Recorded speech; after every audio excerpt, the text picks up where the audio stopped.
আল্লাহ পাক অন্য আয়াতে বলেন ওয়ামা খালাকতুল জিন্না ওয়াল ইনসা ইল্লা লিয়াবুদুন। আল্লাহু আকবার বলেন। আল্লাহ পাক বলেন অবশ্যই আমি জিন এবং মানুষদেরকে সৃষ্টি করলাম কেবলমাত্র শুধুমাত্র আমার ইবাদত করার জন্য। বলেন সুবহানাল্লাহ। ইবাদত করতে হবে কার? বলেন আল্লাহর ইবাদত করতে হবে। এবং ইবাদতটা কি তা আগে আমাদেরকে বুঝতে হবে, ঠিক কিনা বলেন? ইবাদত কাহাকে বলে তা আমাদেরকে আগে জানতে হবে। ইবাদত শব্দটি আপনার এসেছে আদ ধাতু থেকে নির্গত। এর অর্থ হচ্ছে দাসত্ব করা, গোলামি করা। বলেন সুবহানাল্লাহ। ইবাদত মানে কি বলেন? গোলামি করা, দাসত্ব করা। ইবাদত অনেক কয়েক প্রকারের রয়েছে, তার মধ্যে থেকে আমরা আজকে 3 প্রকারের ইবাদত জানব। কয় প্রকার বলেন? 3 প্রকার। 1 ইবাদাতুত তুজ্জার, 2 ইবাদাতুল আবিদ, 3 ইবাদাতুল আহরার। বলুন সুবহানাল্লাহ। ইবাদাতুত তুজ্জার এটি হচ্ছে উজরাত, পারিশ্রমিক, অর্থাৎ ব্যবসায়ীর ইবাদত। ইবাদত তুজ্জার হচ্ছে ব্যবসায়ীর ইবাদত। ব্যবসায়ীদের একটি বৈশিষ্ট্য হচ্ছে যেখানে লাভ সেখানে আছে, ঠিক কিনা বলেন? কোন ব্যক্তি যদি বলে আমি ইবাদত করব আর এই ইবাদতের বিনিময়ে আমি আল্লাহর জান্নাত চাই, বলুন সুবহানাল্লাহ।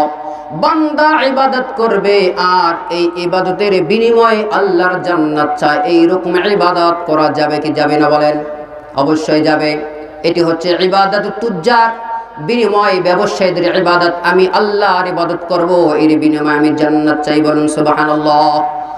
আল্লাহ পাক বলেন ইয়া আইয়ুহাল্লাযীনা আমানু হাল আদুল্লুকুম আলা তিজারাতিন তুনজিকুম মিন আযাবিন আলীম। আল্লাহু আকবার বলেন।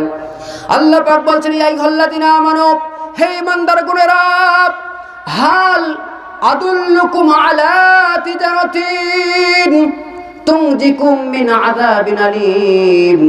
ও ইমানদাররা রে, আমি কি তোমাদেরকে এমন একটা ব্যবসার কথা বলবো না যে ব্যবসা করলে তোমাদেরকে জাহান্নামের আগুন থেকে বাঁচাবে? বলুন সুবহানাল্লাহ। আরো জোরে জোরে বলা যাবে কি সুবহানাল্লাহ? তাহলে বান্দা ইবাদত করবে আর এই ইবাদতের বিনিময়ে আল্লাহর জান্নাত চায়। এটা কোন প্রকার ইবাদত বলেন তো? ইবাদাতুত তুজ্জার। এটা কি বলেন? ইবাদাতুত তুজ্জার। এটা হচ্ছে উজরাত, পারিশ্রমিক, অর্থাৎ ব্যবসায়ীদের ইবাদত। দ্বিতীয় নম্বর ইবাদত হচ্ছে ইবাদাতুল আবিদ। সুবহানাল্লাহ বলেন। ইবাদাতুল আবিদ এটি হচ্ছে কুরবাত, এর অর্থ হচ্ছে নৈকট্য। কি বলেন? ইবাদাতুল আবিদ হচ্ছে নৈকট্য।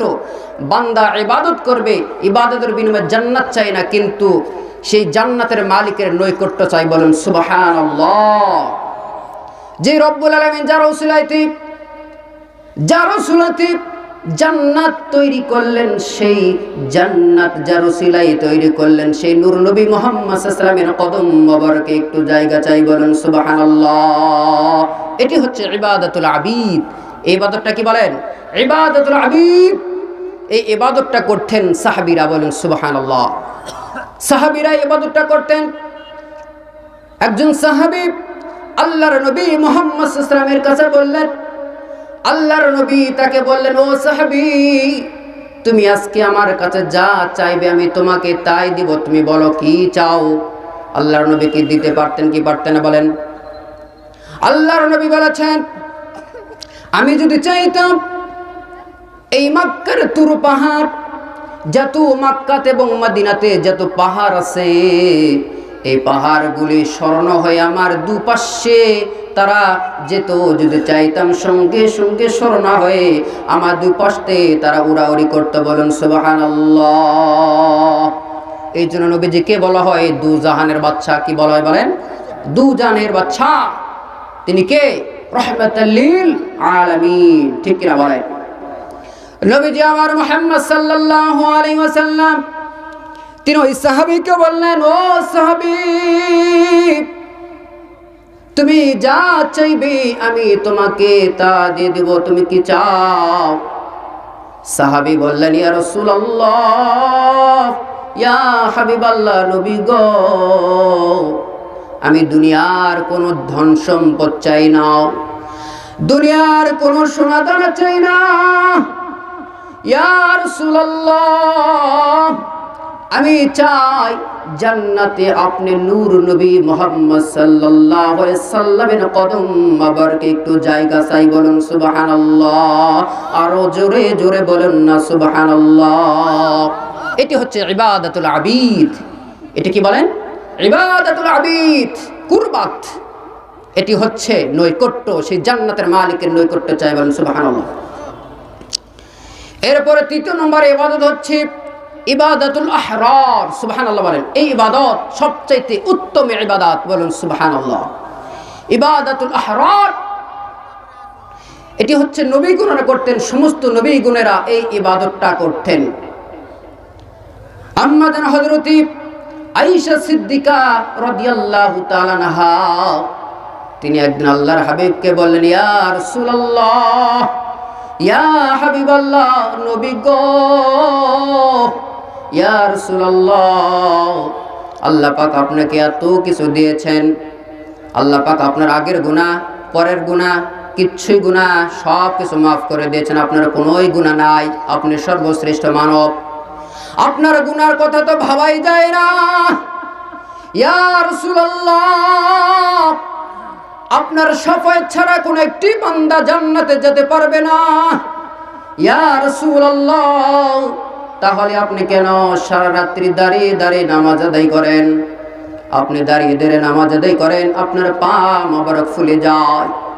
আপনি যখন সিজদাতে যান, মনে হয় আপনি আর পৃথিবীতে নাই।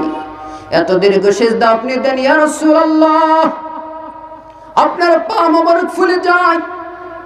ইয়া রাসূলুল্লাহ, এত ইবাদত করেন কারণটা কি? আল্লাহর হাবিব বলেন, আয়েশা, যে আল্লাহ পাক আমাকে এত কিছু দিয়েছে, এত নিয়ামত দিয়েছে, না চাইতে দিয়েছেন। আফালা আন আকুনা আবদান শাকুরা, সে আল্লাহর আমি কি বেশি বেশি করে শুকরিয়া আদায় করব না? সুবহানাল্লাহ বলেন। এটি হচ্ছে ইবাদাতুল আহরার। এটি কি বলেন? ইবাদাতুল আহরার। এটি হচ্ছে নবীগণরা করতেন। এই হচ্ছে ইবাদত তিন প্রকার। এক হচ্ছে কি বলেন? ইবাদাতুত তুজ্জার, এটি হচ্ছে উজরাত, ব্যবসায়ের ইবাদত। দুই, ইবাদাতুল আবিদ, এটি হচ্ছে কুরবাত, নৈকট্য। তিন, ইবাদাতুল আহরার, এটি হচ্ছে নবীগণরা করতেন। বলুন সুবহানাল্লাহ। এই যে ইবাদতগুলি আমরা করব বা করতেছি, এই ইবাদত কবুল হওয়ার আবার তিনটি শর্ত রয়েছে। কয়টি বলেন? ইবাদত কবুল হওয়ার তিনটি শর্ত রয়েছে। আর এই মূলে ইবাদত কবুল হওয়ার আবার 7টি শর্ত রয়েছে। দোয়া কবুল হওয়ার 7টি শর্ত, আমরা ওইদিকে যাব না, কিন্তু মূল যে তিনটি শর্ত এগুলি অবশ্যই আমাদেরকে জানতে হবে। ইবাদত কবুল হওয়ার তিনটি শর্তের মধ্যে একটি হচ্ছে আল ইখলাস। কি বলেন? ইখলাস, অর্থাৎ নিয়ত থাকতে হবে। আপনার নিয়তটাকে আগে সঠিক করতে হবে, সহিহ করতে হবে, ঠিক কিনা বলুন। দ্বিতীয় নম্বরে হচ্ছে আদ-দালিল, আর তৃতীয় নম্বর হচ্ছে ইত্তিবাই সুন্নাহ, ইত্তিবা, নবীজির অনুসরণ করা। বলুন সুবহানাল্লাহ।